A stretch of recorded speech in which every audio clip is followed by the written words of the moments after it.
नमस्कार। परख के आज के इस अंक में मैं आपसे द इंडियन एक्सप्रेस में प्रकाशित एक लेख पर बातचीत करूंगा। यह लेख प्रताप भानु मेहता के द्वारा लिखा गया है और यह आज यानी कि 28 सितंबर 2021 के दिन प्रकाशित हुआ है। इस लेख का शीर्षक है the CS of the quad. यानी कि इसमें सी से निकलने वाले 3 शब्दों को क्वाड नामक समूह की चुनौतियों के रूप में प्रस्तुत किया गया है। इसमें क्लाइमेट, कोविड और क्रिटिकल टेक्नोलॉजी, इन 3 सीएस को प्रताप भानु मेहता ने क्वाड की मुख्य चुनौतियों के रूप में प्रस्तुत किया है। क्वाड का अर्थ यह है क्वाड्रिलैटरल सिक्योरिटी डायलॉग, एक ऐसा समूह जो 2007 में बना था और बहुत तरह के उथल पुथल से गुजरते हुए पिछले कुछ महीनों में इसने अपने आप को फिर से मजबूत तरीके से प्रस्तुत करने की कोशिश की है। इसमें मुख्य रूप से 4 देश जुड़े हुए हैं: United states of America, India, Japan और ऑस्ट्रेलिया। और जो एक साझा बात है इन सभी देशों में वो ये है कि मोटे तौर पर ये एक लोकतांत्रिक देश हैं और इन्होंने इंडो पैसिफिक क्षेत्र को एक खुले क्षेत्र के रूप में कायम रखने पर अपनी वचनबद्धता जाहिर की है। अभी जो क्वाड समूह एक मजबूती से उभर कर आने की कोशिश कर रहा है, तो उसकी ज्यादा चर्चा इसलिए हो रही है क्योंकि यह माना जा रहा है कि यह चीन की जो विस्तारवादी नीति है उसके खिलाफ अमेरिका, भारत, ऑस्ट्रेलिया और जापान की एक पहलकदमी है, यानी कि उसे कैसे रोका जाए या कैसे नियंत्रित किया जाए इस बारे में। प्रताप भानु मेहता यह कहते हैं कि जो क्वाड है वो कोई सिक्योरिटी पैक्ट नहीं है, यानी कि इसमें जो देश है वो नाटो की तरह आपस में कोई सुरक्षा के संबंध नहीं बनाए हुए हैं और इनका जो लक्ष्य है वो एक खुलेपन के वातावरण को कायम रखना, एक लोकतांत्रिक मूल्यों वाले समाज को बनाना और एक ऐसे समाज को बनाना है जहां पर आतंकवाद जैसी चुनौतियां ना हो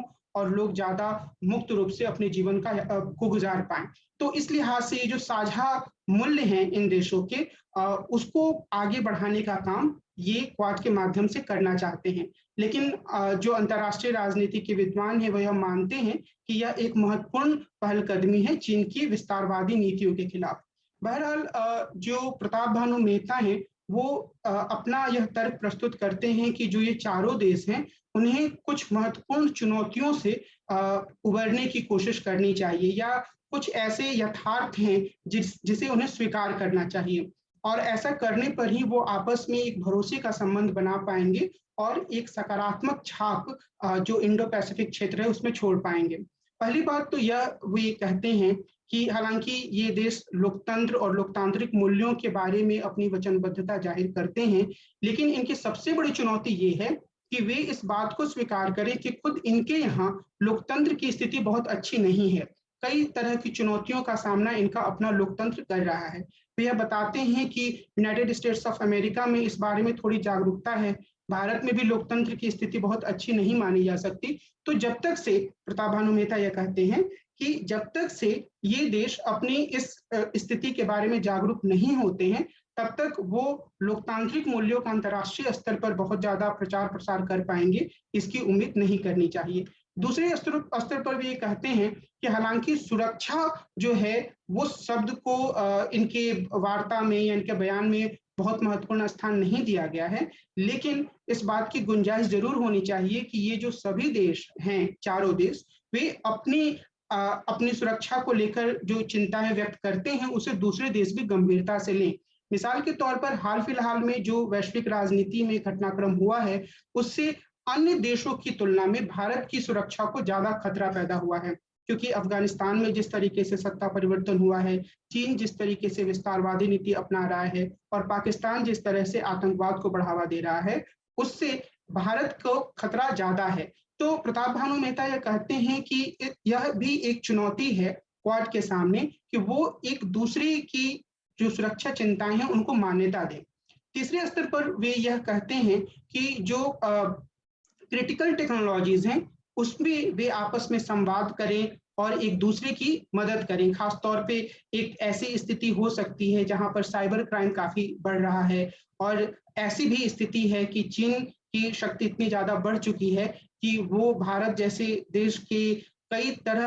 तरह के साइबर अपराध को बढ़ावा देने की स्थिति में आ चुका है। तो ऐसे में अमेरिका या जापान जैसे देश हिंदुस्तान की ज़्यादा मदद कर सकते हैं। लेकिन क्या वे सच में ऐसा करना चाहते हैं या सच में उन्होंने ऐसे करने की कुछ सक्रिय मंशा ज़ाहिर की है, यह अभी सवालों के घेरे में है। लेकिन यह एक चुनौती ज़रूर है और यह एक संभावना भी है कि इस क्षेत्र में जो क्वाड समूह के देश हैं, वो एक-दूसरे की मदद कर सकते हैं। इसके अलावा वे यह कहते हैं कि जो कोविड का जो पूरा एक घटनाक्रम हुआ, यानी कि कोविड महामारी फैली और उसके कारण से पूरी दुनिया में एक तरह से बहुत सारे लोगों की मृत्यु हुई, लाखों लोगों को अपनी जान से हाथ धोना पड़ा, चाहे वो अमेरिका हो, चाहे वो हिंदुस्तान हो, दोनों ही देशों में ऐसा हुआ और भी देश इससे अछूते नहीं रहे। लेकिन यह जो कोविड की जो एक महामारी है, उसने भी क्वाड या जो देश खुद को लोकतांत्रिक बोलते हैं, उनकी सीमाओं को दर्शाया। हर देश ने अपने ऊपर ज़्यादा ध्यान केंद्रित किया। उन्होंने कभी भी यह कोशिश नहीं की कि वो एक साझापन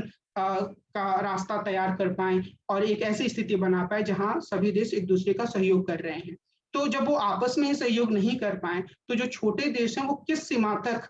इन पर भरोसा कर सकते हैं कि क्वाड जैसा समूह कोविड जैसे मामले में उनकी मदद करेगा। तो प्रताप भानु मेहता यह कहते हैं कि क्वाड समूह के सामने वो चुनौती है कि वह कोविड जैसी समस्या में एक साझा रणनीति बनाए, सिर्फ एक दूसरे का ही ख्याल ना रखे बल्कि जो छोटे देश हैं, उनकी भी लगातार मदद करे। इसके अलावा प्रताप भानु मेहता का यह कहना है कि जो जलवायु परिवर्तन की जो पूरी स्थिति है, वह भी एक गंभीर समस्या के रूप में पूरी दुनिया में सामने आई है और इसमें भी जो क्वाड समूह के देश हैं, वो एक बहुत ही सुदृढ़ स्टैंड ले सकते हैं, एक-दूसरे की मदद कर सकते हैं। ऐसी तकनीक के विकास पर भी ध्यान दिया जा सकता है, जिससे जलवायु परिवर्तन की जो पूरी समस्या है, उससे निपटा जा सके या उस समस्या को नियंत्रित किया जा सके। लेकिन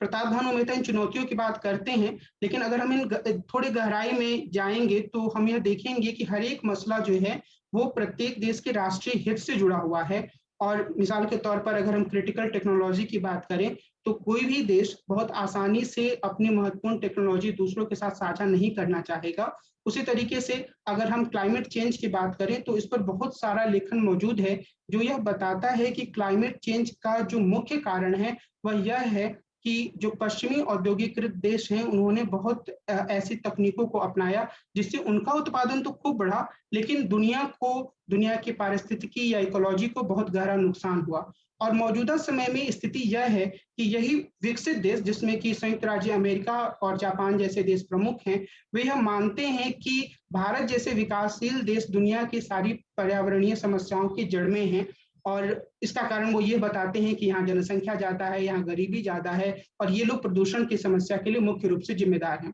तो यह एक बहुत ही महत्वपूर्ण मसला बन जाता है क्वाड समूह के लिए भी और पूरी दुनिया के लिए भी यह एक महत्वपूर्ण मसला है, क्योंकि अगर जलवायु परिवर्तन की जो पूरी समस्या है उससे अगर निपटना है, तो पश्चिमी देशों को या जो विकसित देश हैं, उन्हें अपनी ज़्यादा उत्पादन करने की प्रवृत्ति को भी लगाम लगाना पड़ेगा और इसके साथ ही जो दुनिया के बाकी देश हैं, जो पिछड़े हुए हैं, जो गरीब हैं, उनकी ज़रूरतों पर भी ध्यान देना पड़ेगा और यह राजनीति सिद्धांत में जो ग्लोबल जस्टिस का पूरा मुद्दा है, उस रूप में उभर कर सामने आता है। लेकिन प्रताप भानु मेहता ने अपने इस लेख में बहुत ही साफ तरीके से यह दर्शाया है कि जो क्वाड समूह है, वह सिर्फ इस आधार पर खुद को एकजुट नहीं रख सकता है कि उसे चीन की विस्तारवादी नीतियों का विरोध करना है। जो बहरहाल मुझे ये उम्मीद है कि आज की इस प्रस्तुति से मैं आपके सामने प्रताप भानु मेहता के लेख के प्रमुख तत्वों को सामने रख पाया होऊँगा और आगे जब हम मिलेंगे, तो हम एक नए लेख पर चर्चा करेंगे।